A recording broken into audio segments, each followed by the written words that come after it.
Hoy, Boss Don. Akala mo nakakalimutan ko ha.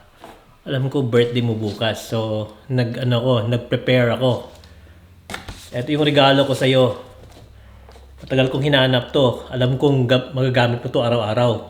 Pero buksan ko na lang kasi ayoko nang ma-stress ka pa sa magbukas nito. So, sige. Buksan ko na.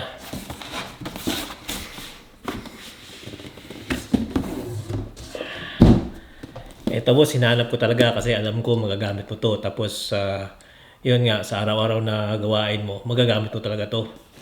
Buksan ko na.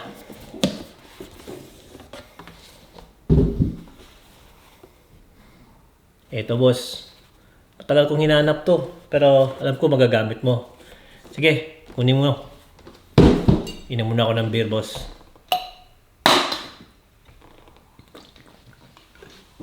Happy birthday.